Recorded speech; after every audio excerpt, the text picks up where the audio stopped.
Innalhamdulillahi nahmaduhu wa nusalli wa nusallimu ala rasulil karim wa ala alihi wa sahbihi ajma'in amma ba'd. Qala ta'ala fil Qur'anil karim a'udzu billahi minasy syaithanir rajim bismillahirrahmanirrahim wa man ahsanu qawlan mimman da'a ila Allah wa 'amila shalihan wa qala innani minal muslimin. Wa qala Rasulullah sallallahu alaihi wasallam kullu man yadkhulu jannah ila wa man ya Rasulullah sallallahu alaihi wasallam.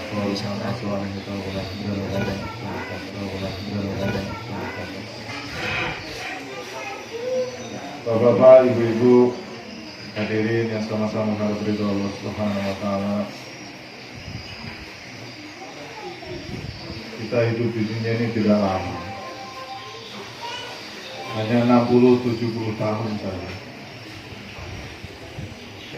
Namun kehidupan yang singkat di dunia ini, hadirin, akan sangat menentukan nasib kita di akhirat. Di akhirat hanya ada dua tempat saja, yaitu surga dan neraka. Apabila seorang ini ditempatkan dalam surga, dalam kenikmatan yang selama-lamanya. Namun sebaliknya, apabila di akhirat naudzubillah ditempatkan dalam neraka, maka dia akan tersiksa susah selama-lamanya. Penyesalan yang tidak ada artinya lagi. Hari mati Allah Subhanahu wa taala, maka sahabat manakala Rasulullah bercerita tentang surga neraka, mereka seolah-olah surga neraka itu berada di hadapannya. Maka hendaknya kita juga seperti itu, hadir. Kita hidup di dunia ini gak lama lagi. Maka hari ini, nanti malam, besok malam, minggu depan, sehingga kita ini tidak tertipu olehnya. Wa hayatud dunya illa mata'ul ghurur. Dan tidaklah kehidupan dunia ini kecuali permainan dan sendal gurur. Nah, bagaimana agar iman kita sempurna, hadirin? Kita ulang lagi dan lagi tentang kebesaran Allah. Bahwa Allah Subhanahu wa taala yang menciptakan kita. Allah Subhanahu wa taala yang menghidupkan kita. Allah Subhanahu wa taala yang mematikan kita. Hidup mati kita di tangan Allah Subhanahu wa taala. Sehingga kebesaran Allah ini betul-betul wujud dalam diri kita, hadirin. Hati ini adalah singgasananya Allah. Maka tidak pantas selain Allah masuk ke dalam hati kita ini. Kebesaran makhluk, kebesaran dunia, ini ibaratnya seperti bangkai, hadirin. Sedangkan hati ini tidak bisa disatukan antara kebesaran Allah dengan kebesaran dunia. Kalau ada dunia dalam diri kita, hati kita, maka kebesaran Allah ini susah sekali masuk. Maka hormati Allah Subhanahu wa taala, kita perlu usaha sebagaimana usahanya para sahabat kurang lebih 13 tahun memasukkan keyakinan dari lisan ke dalam hati. Apalagi zaman ini zaman fitnah di mana-mana, masya Allah. Ini nggak cukup 13 tahun, hadirin. Seumur hidup kita ini kita usaha bagaimana yakin betul-betul masuk ke dalam hati. Ada seorang ulama, dia mau meninggal dunia. Maka santrinya bingung, bagaimana ini supaya Pak Kiai ini bisa meninggal mengucapkan kalimat la ilaha illallah. Padahal hari-hari ini Kiai ini mengajarkan tentang ilmu agama, bicara akhirat. Tapi akhir hidup seorang manusia ini nggak ada yang tahu, hadirin. Maka santrinya bilang, ayo kita bacakan hadis-hadis Nabi di samping Kiai. Mangkana akhiru kalami la ilaha illallah dakhalal jannah. Diulang sampai akhirnya kiai itu meninggal mengucapkan kalimat la ilaha illallah. Jadi penting hadirin ini. Akhir hayat ini adalah kunci berhasil atau tidaknya seorang nanti masuk di kubur, di mizan, di mahsyar, di syirat. Kalau akhir kehidupan ini gagal hadirin, alamat ini kita sudah susah seterusnya. Maka ini yang kita prioritaskan, kita usahakan hari demi hari hadirin. Harta kita arahkan ke agama, waktu kita arahkan ke agama, potensi yang ada dalam diri kita untuk agama, supaya akhir hidup kita ini sukses hadirin. Hari mati Allah Subhanahu wa taala, kesuksesan, kebahagiaan hanya dalam amal agama. Apabila agama dalam diri seorang hadirin, maka akan datang sifat mahabbah, kasih sayang. Akan datang sifat menyayangi umat. Akan datang sifat berjuang, semangat di jalan Allah Subhanahu wa taala. Tapi kalau hati ini rusak hadirin, maka melihat orang itu selalu kebencian, keburukan, ya kan? Diajak berjuang malas, ya kan? Maka kita harus rubah ini hadirin, hati kita ini. Karena hati ini adalah raja hadirin. Mata, telinga, lisan, tangan, seluruh anggota badan ini bisa diperintah dengan hati hadirin. Maka usaha dakwah ini adalah usaha atas hati-hati manusia hadirin. Bagaimana hati ini dikelola sedemikian rupa, betul-betul ta'ajuh kepada Allah Subhanahu wa taala, meninggikan kalimat la ilaha illallah di seluruh alam. Hari mati Allah Subhanahu wa taala, wanita-wanita di zaman Rasulullah sallallahu alaihi wasallam begitu semangat dalam memperjuangkan ini agama. Bagaimana Sayyidatina Hansa radhiyallahu anha memiliki 4 orang anak, maka semuanya ditarget bagaimana berjuang jalan Allah Subhanahu wa taala sampai titik darah penghabisan. Anaknya pertama berjuang, syahid, dikirim anak yang kedua, berjuang, syahid lagi, ketiga, keempat. Kemudian ditanya, wahai Hansa, apakah kamu menyesal setelah semua anak-anakmu syahid jalan Allah Subhanahu wa taala? Maka sungguh jawaban yang di luar dugaan hadirin. Seandainya saya punya 1000 anak, maka semuanya saya akan korbankan di jalan Allah Subhanahu wa taala. Ini semangat para wanita di zaman Rasulullah sallallahu alaihi wasallam. Maka kita hendak meniru-niru, mencontoh-contoh bagaimana semangat orang-orang terdahulu memperjuangkan agama.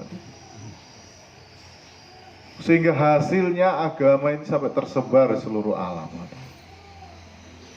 Tetesan keringat, darah, air mata, tangisan, ini menjadi saksi bagaimana perjuangan ini agama. Kita hari ini tinggal menikmati ini agama, sholat, baca Quran, zikir. Ini asbab perjuangan orang-orang terdahulu. Anaknya kelaparan, anaknya menangis, anaknya menjadi yatim piatu, tidak punya rumah, tidak bisa hidup makan yang kenyang, enak, berjuang untuk agama. Hari mati Allah Subhanahu wa taala, alhamdulillah kita sudah dikenalkan dengan usaha dakwah. Seandainya ada usaha yang lebih mulia, lebih besar dari usaha ini, pasti Allah SWT telah berikan kepada para anbiya alaihissalam. Dengan usaha dakwah ini hari mati Allah Subhanahu wa taala, Allah Subhanahu wa taala muliakan para sahabat. Mereka orang yang lemah-lemah, kurus-kurus, tapi Allah Subhanahu wa taala muliakan mereka bisa menguasai 2/3 dunia.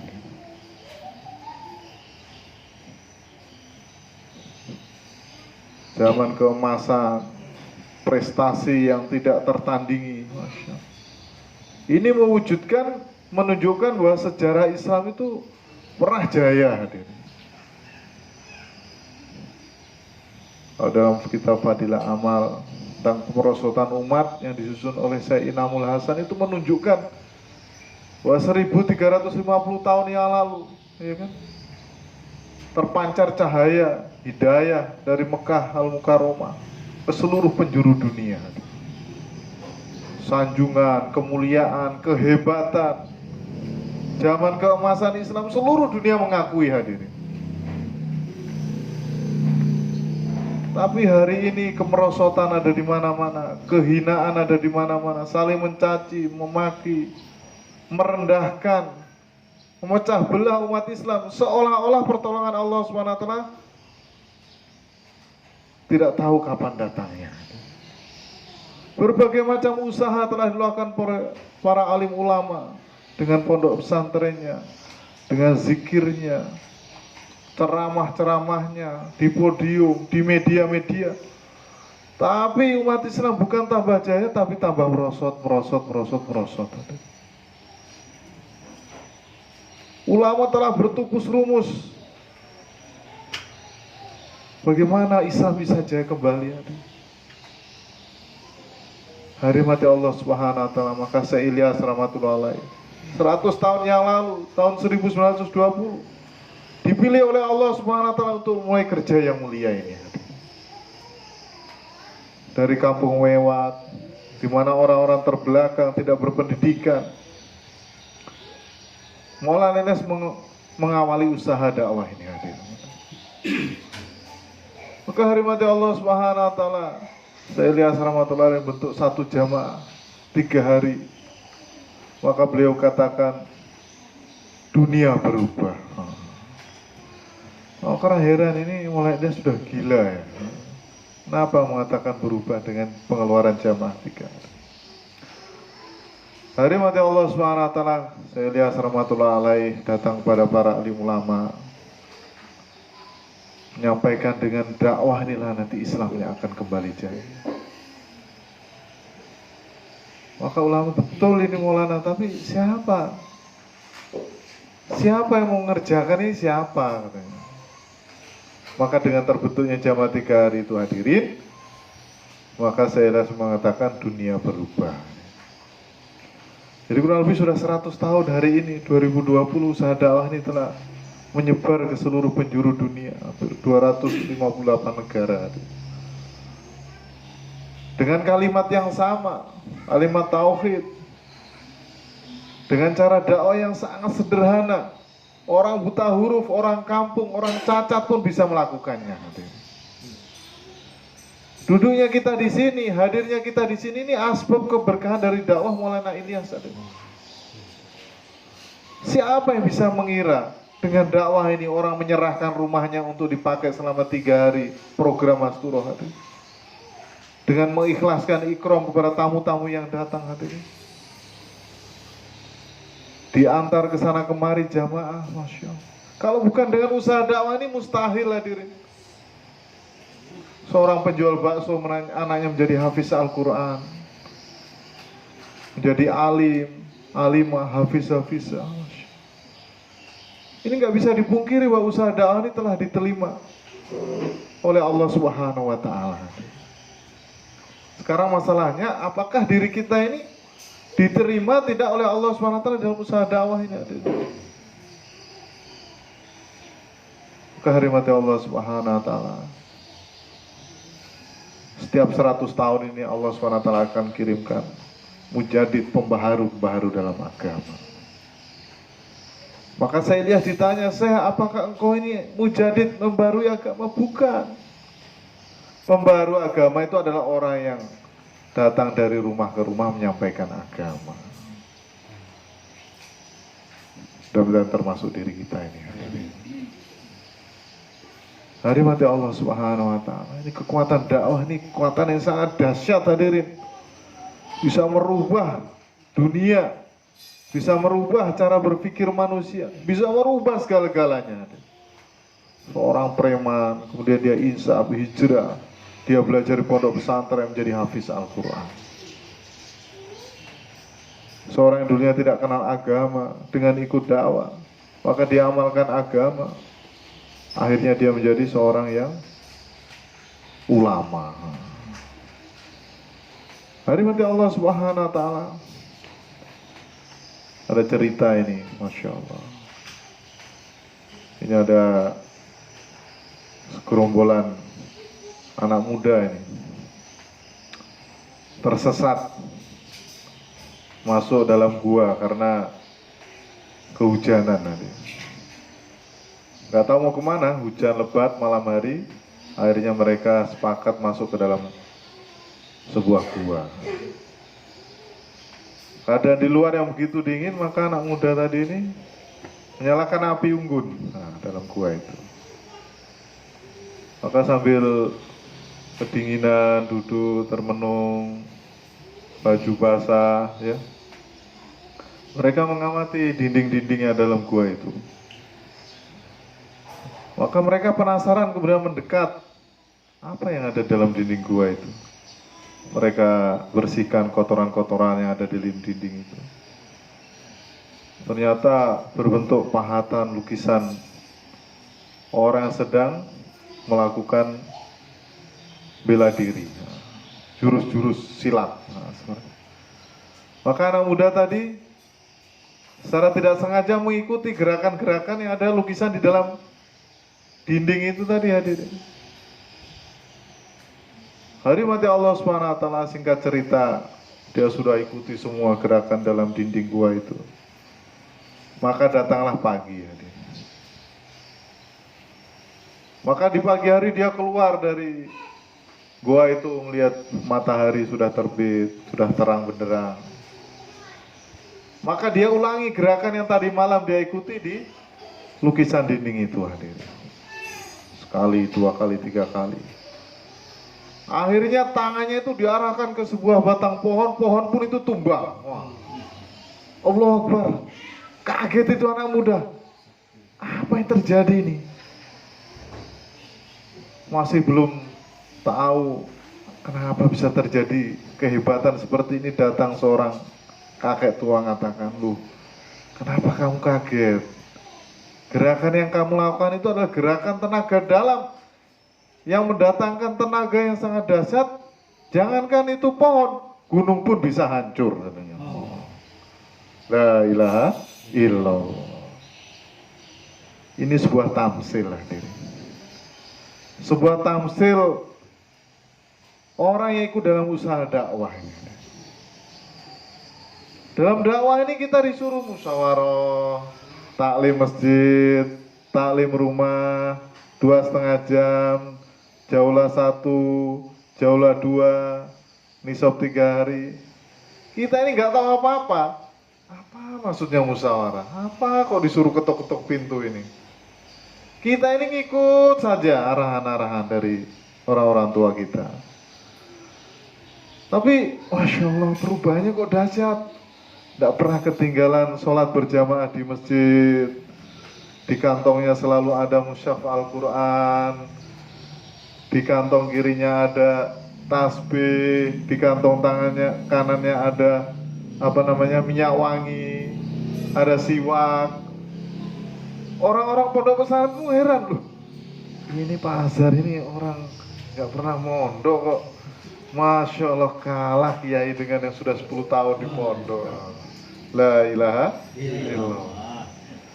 Bicaranya ini loh, sudah seperti wali gitu. Dia selalu bilang bahwa dunia ini sementara, akhirat selamanya. Kebahagiaan, kejayaan, suksesan hanya dalam amal agama. Ini kata-kata ini, Pak. Ini kata-kata dari langit ini, Pak. Nggak mungkin orang biasa-biasa bisa mengatakan ini. Terheran-heran orang ini kalau bicaranya ahbab ini. Kayak seolah-olah sudah tidak menyentuh tanah kayak bicaranya itu sudah. Inilah kekuatan dakwah. Bicara dengan anggota DPR, dengan DPRD, dengan siapa saja berani. Ahbab 3 hari berani, Pak, kalau disuruh bicara itu.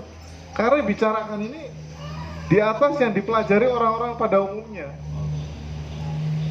Kalau dia guru belajar matematika, fisika, tapi yang pelajari abab ini lebih tinggi dari itu, di atas langit dan di dalam bumi. Oh, la ilaha illallah.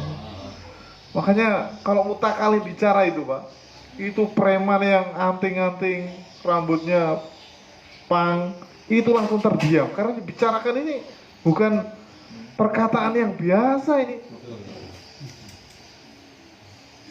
Inilah kekuatan dakwah. Orang pelihara jenggot, Masya Allah, ini bukanlah hal yang mudah. Pakai peci, jubah, surban, Masya Allah.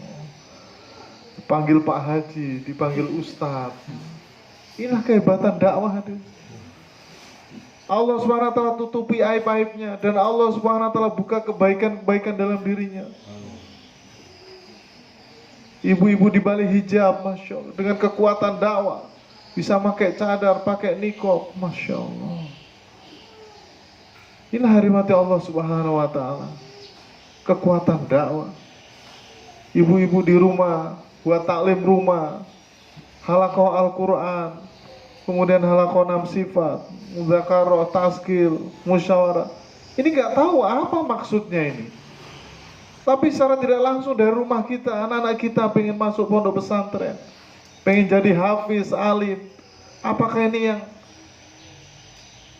tidak bisa dipungkiri hadirin semuanya? Keberkahan dakwah telah nampak di hadapan kita. Mungkin dulu awal-awal dakwah orang pesimis. Apa ini bawa-bawa kompor ini, kayak tidak ada kerjaan. Tapi dengan merubah dan menampakkan hasilnya Allah Subhanahu wa Ta'ala, di mana hari ini orang kebingungan, cari solusi ke sana kemari tiada hasilnya. Tapi dengan dakwah Allah Subhanahu wa Ta'ala selesaikan semua masalah. Hari ini hadirin, di luar sana itu orang-orang bingung bagaimana ini mengatasi COVID-19 ini. Dikala orang bingung, orang dakwah santai-santai saja. Di Temboro itu katanya kalau orang masih bicara corona, menyebarkan tentang bahaya corona itu, katanya orang yang ketinggalan zaman katanya. Ini orang sudah bicara langit, bicara surga, neraka, kok masih bicara virus corona. Jadi virus corona itu nggak usah didakwahkan, nanti hilang sendiri. Yang kita dakwakan adalah la ilaha illallah. Sesuatu yang kecil kalau didakwakan jadi besar, sesuatu yang besar kalau didakwakan jadi kecil. Yang jelas-jelas Allah yang maha besar, maha hebat, kita tidak dakwakan. COVID yang tidak nampak oleh mata didakwakan, akhirnya semua orang takut dengan COVID tadi. Itu polisi-polisi di perbatasan itu kalau ditanya, Pak, sebenarnya Bapak tahu nggak dengan COVID ini? Itulah, kami ini selama 6 bulan digembleng di sana di hutan, melawan musuh pakai senjata. Lah kami ini lawan sesuatu yang nggak nampak, bingung untuk apa senjata ini saya pakai ini. Itu polisi seperti itu bahasanya. Artinya secara umum orang itu bingung ini, COVID yang dihadapi ini nggak jelas. Hari mati Allah Subhanahu wa Ta'ala, usaha dakwah adalah solusi. Apabila ada orang bingung, cerita, mengeluh sana kemari, dakwah adalah solusi. Pak, supaya Bapak tidak bingung, mengeluh, ayo ikut saya keluar 3 hari. Loh, saya ini bicara COVID kok Bapak suruh 3 hari? Iya, ada jawabannya di sana nanti. Orang bicara ekonomi, saya kurang ini, ada solusinya Pak. Bagaimana? Ikut saya 3 hari. Nanti lama-lama ini kok 3 hari solusi. Sebenarnya 3 hari itu media kita mendekatkan diri kepada Allah SWT. Nah kalau Allah SWT sudah dekat dengan kita, ya menyelesaikan masalah tanpa masalah. Kalau kita dekat dengan Allah, mendapatkan Allah, artinya kita mendapatkan segala-galanya. Kalau kita jauh dari Allah, kehilangan Allah berarti kehilangan segala-galanya. Masalah COVID selesai, masalah ekonomi selesai, politik selesai, semua selesai dengan kita mendekatkan diri kepada Allah SWT. Nah usaha dakwah ini usaha tercepat kita dekat kepada Allah SWT. Hari mati Allah SWT, suasana keadaan ini datangnya dari Allah SWT. fitnah-fitnah yang terjadi ini datangnya dari Allah Subhanahu wa taala. Maka kita kembali kepada Allah Subhanahu wa taala. Jangan terkesan dengan suasana dan keadaan. Orang yang terkesan dengan suasana keadaan menyebabkan dirinya berhenti dalam dakwah, bahkan terlempar dalam dakwah. Kok kenapa begini? Ya memang Allah yang ciptakan begini. Terus bagaimana? Kembali kepada Allah. Kenapa begini? Pokoknya saya nggak mau, harus begini. Kalau nggak mau begini, saya keluar dari dakwah. Loh, siapa yang rugi? Ya kamu yang rugi kok keluar dari dakwah. Dakwah ini kamu ikut, nggak kamu ikut, ya dakwah tetap maju. Sebelum kiamat Islam ini akan berjaya. Kita berjuang, nggak berjuang, Islam ini tetap menang. Siapa yang rugi? Ya kita kayak nggak ikut berjuang. Maka hormati Allah Subhanahu wa taala. Orang lama mengatakan dakwah ini seperti memberi air pada kolam. Air satu ember dimasukkan kolam itu nampaknya nggak bertambah, hadirin. Tapi sebenarnya bertambah volumenya, hadirin. Tambah satu ember, tambah satu ember, tambah satu ember, airnya meluap. Dakwah ini seperti seolah-olah berjalan di tempat. Mendengar Al-Ghazali masjid 5 amal kurang, ini amal kurang. Itu di atas kertas, hadirin. Tapi hakikatnya dengan dakwah ini telah merubah suasana keadaan di sekitar kita. Itu Ustaz Ujang itu kok kelihatannya murah senyum. Ini orang-orang bingung dengan keadaan seperti ini kok.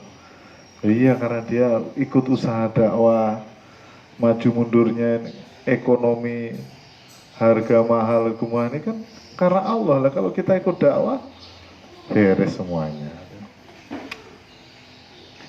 Dari mati Allah Subhanahu wa taala, maka bagaimana agar kita ini istiqomah dalam usaha dakwah?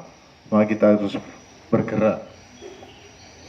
Ibaratnya kita ini seorang perenang di tengah laut. Kalau kita diam saja, maka kita akan tenggelam. Maka kita bergerak supaya kita selamat sampai di tepian. Kita sudah kenal dakwah, tapi kita vakum, tidak mau bergerak, maka kita lagi akan tenggelam ke dalam nikmatnya dunia yang fana ini, hadirin. Sehingga lama-lama kita nggak mau berjuang, meninggal dalam keadaan su'ul khotimah. Na'udzubillah. Hari mati Allah Subhanahu wa taala, maka takaza bagaimana di setiap halaqah keluarkan jamaah 15 hari, Mas Turo. Ini perlu kita pikirkan. Bagaimana membentuk jamaah 15 hari, 10 hari di halaqah kita. Ini sudah akhir tahun. Bagaimana kita siapkan diri kita ini bentuk mengeluarkan jamaah 15 hari, ya kan? Kalau sudah terbentuk jamaah 15 hari, mudah nanti dibuat taklim-taklim di muhala-muhala. Nanti tinggal cari 2 orang 3 hari, maka sudah hidup taklim.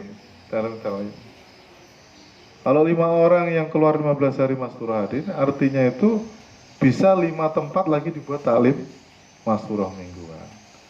Kalau sudah 5 cabang ini dibuat taklim Masturah mingguan, hadirin, maka akan mudah ibu-ibu yang ada di sekitar itu untuk ditaskil di dalam taklim Masturah mingguan. Ibaratnya naik tangga, orang yang berada di tangga atas ini harus naik ke atas tangga berikutnya, sehingga orang di bawah ini bisa naik ke tangga yang pertama. Kalau orang-orang lama yang ada di sini nggak mau naikkan pengorbanan, bagaimana orang-orang baru ini bisa ikut dalam usaha dakwah? Insya Allah ya. Nah, jadi taskil 15 hari Mas Turo. Kalau bisa dari mahala sana 5 muhala, keluar Mas Turo 15 hari sama-sama. Ini ada pasar, orang-orang lama harus berpikir bawa orang baru, ya kan? Aitris, ya kan? Satu jang di bawah 15 hari Mas Turo, supaya ya taklim Mas Turo itu hidup, Pak. Ini sudah puluhan tahun taklim Mas Turo belum hidup. Sanuji ya, diajak lagi, ya kan? Bagaimana dianya diajak 15 hari lagi, mengajak orang-orang baru. Kalau sudah taklim Masturah mingguan terbentuk, hadirin, menandakan agama ini cepat tersebarnya. Hadirin. nanti bisa saingan suami dengan istri ini. Mana lebih cepat membentuk masjid 5 amal atau membentuk jamaah masturo? Nanti ibu-ibu cepat itu. Wah, kalau 5 tempat tali masturo itu setiap berarti bulan masturo dari mahala yang terminal, nanti sana mahala lagi masturo keluar 3 hari ya. Karena sudah ada tempat taklim masturo mingguan. Ini supaya cepat hadirin. Tersebarnya hidayah ini lebih cepat kalau dibarengi dengan usaha atas masturo. Hari mati Allah Subhanahu wa taala, ibu-ibu yang ada di balik hijab, maka juga mendorong suaminya keluar jalan Allah Subhanahu wa taala. Takaza 4 bulan, 40 hari ini bisa terpenuhi kalau ibu-ibu ini mendorong, mengikhlaskan suaminya keluar jalan Allah Subhanahu wa taala. Makanya dari sekarang disiapkan semuanya, Pak. Ini sudah mau akhir 2020. Bapak yang harusnya nisab 4 bulan, maka harus kita siap-siapkan. Ini sudah ada tabungan dari ibu, ya kan, menghemat uang belanja. Nanti kita tinggal carikan sisanya, maka Bapak harus cepat-cepat keluar jalan Allah. Dulu sahabiah ini malu kalau suaminya nggak ikut berjuang bersama Rasulullah. Malu. Sama kita juga harus punya sifat seperti itu. Malu kalau suaminya kita belum nisab rijal. Tanya ibu, bagaimana suaminya bu sudah keluar? Itulah bapaknya ini nggak mau keluar ini. Pokoknya didorong terus ibu-ibu. Suaminya untuk keluar jalan Allah SWT. Sebenarnya suami ini mudah saja bu.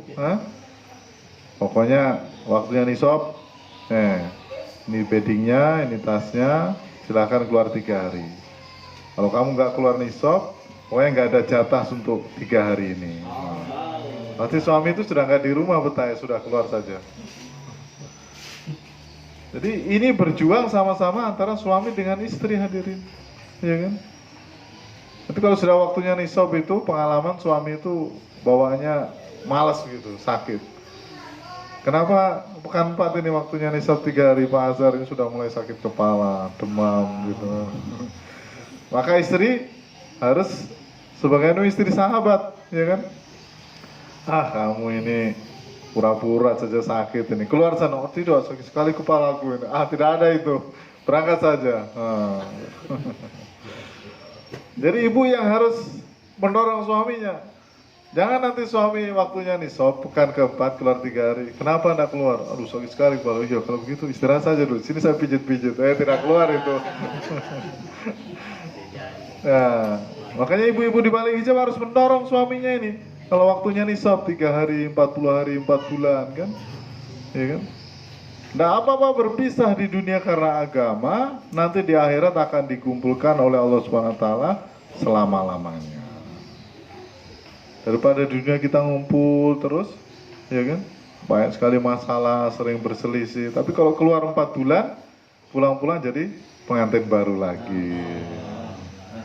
Tambah mesra, tambah sayang, tambah cinta, ya kan? Karena berjuang untuk agama. Suami keluar jalan Allah untuk agama, istri di rumah memperbaiki hubungan dengan Allah.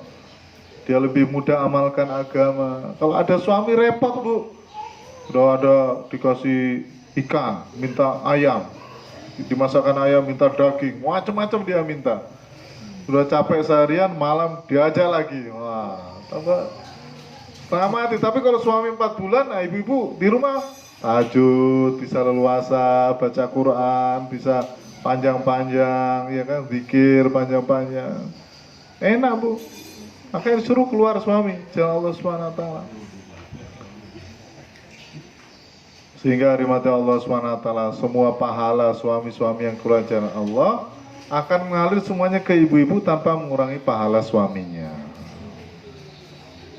Jadi cara supaya ibu-ibu mendapatkan pahala 4 bulan, mendorong suaminya 4 bulan. Dalam 4 bulan dia dakwah dapat taskilan semuanya hadirin, maka semua pahalanya itu mengalir kepada ibu-ibu.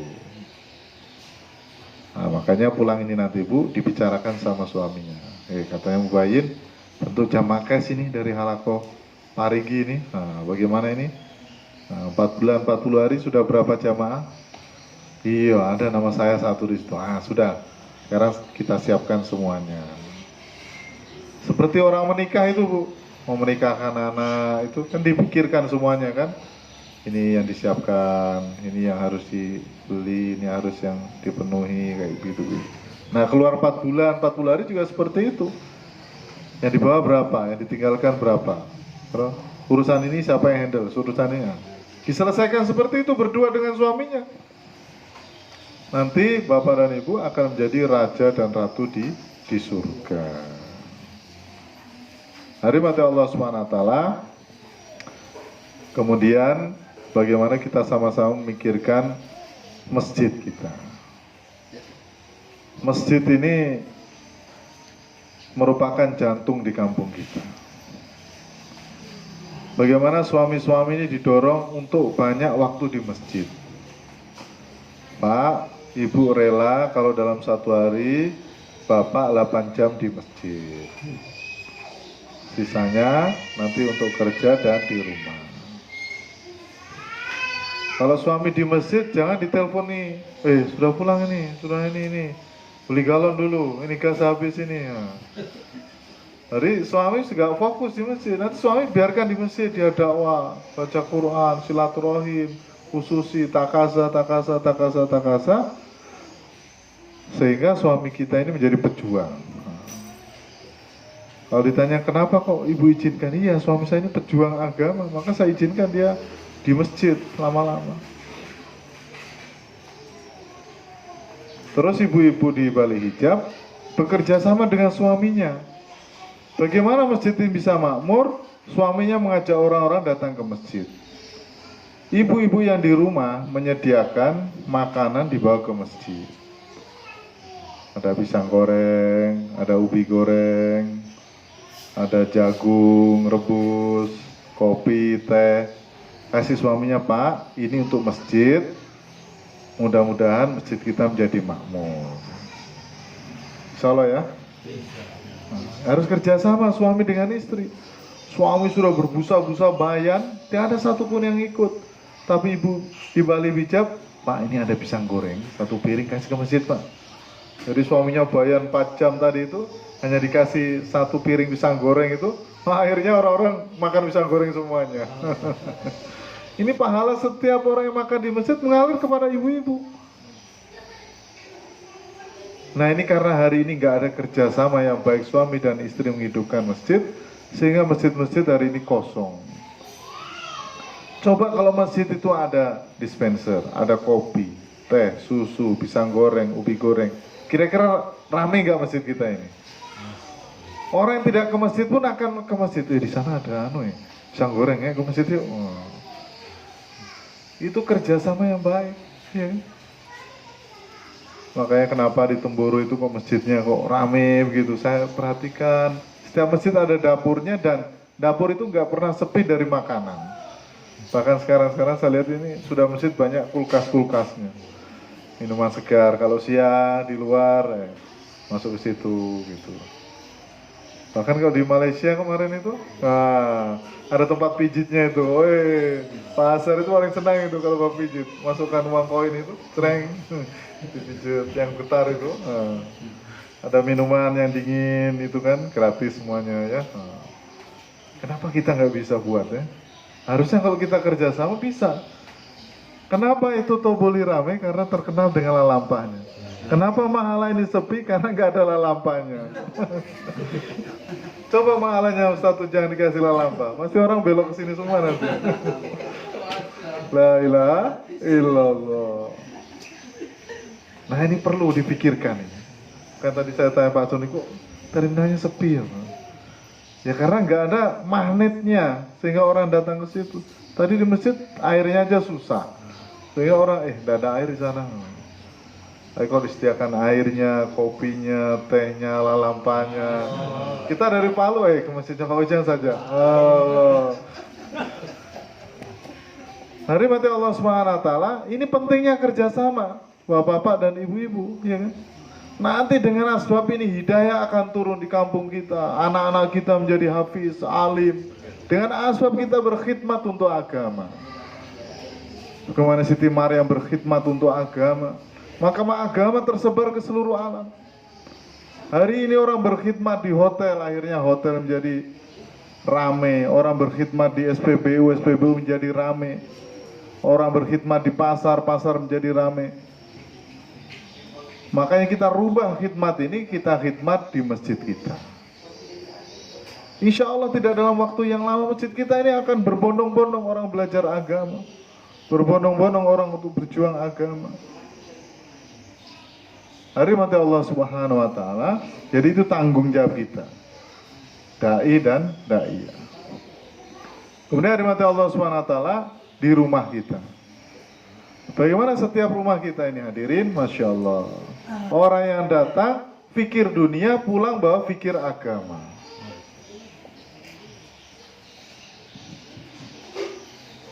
Maksudnya apa hadirin? Orang kadang datang ke rumah, saya ada masalah ini, itu, dan sebagainya. Maka kita arahkan istri kita untuk belajar 6 sifat, hafal 6 sifat.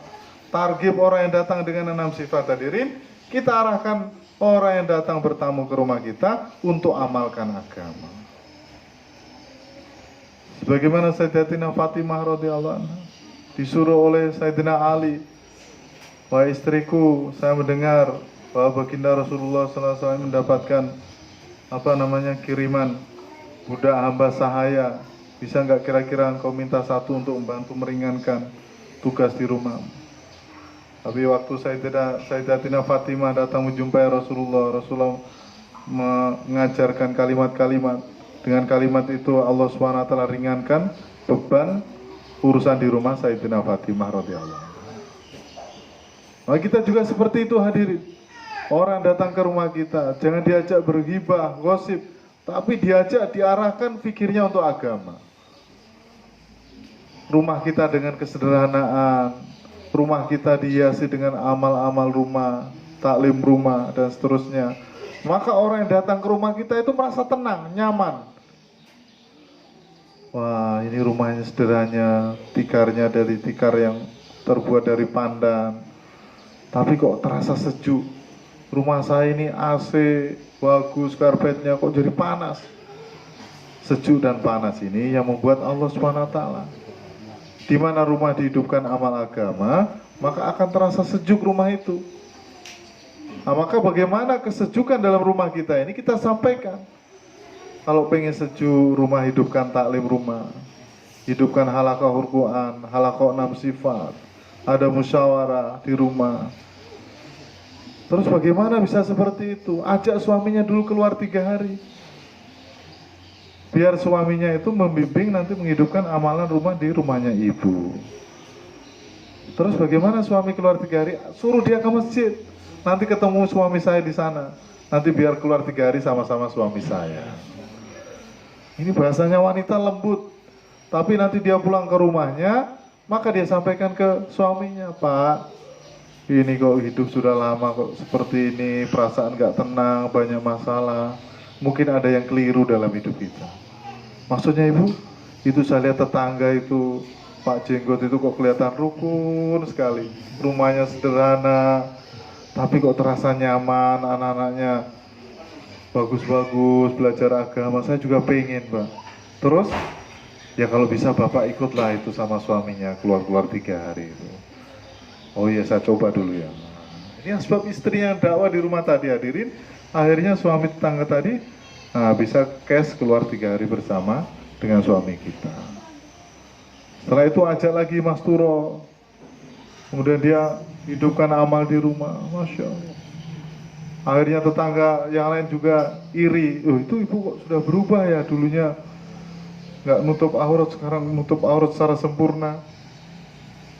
Maka hormati Allah SWT dengan dakwah kerjasama yang baik suami dan istri, hidupkan masjid, hidupkan amal rumah hadirin, maka kampung kita ini cepat tersebar hidayah hadirin. Insya Allah ya. Nanti keluarga kita ini jadi keluarga sebab hidayah hadirin. Bagaimana keluarganya Syekh Ilyas rahmatullah.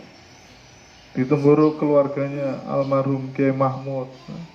Tadi anak cucunya menjadi asbab hidayah satu kampung.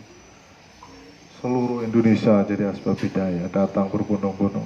Dari keluarga yang hidup dengan agama dan memperjuangkan agama. Nah, di Parigi juga seperti itu. Kalau ada satu keluarga yang berpikir seperti itu siang dan malam, maka dari situlah nanti muncul hidayah tersebar kemana-mana.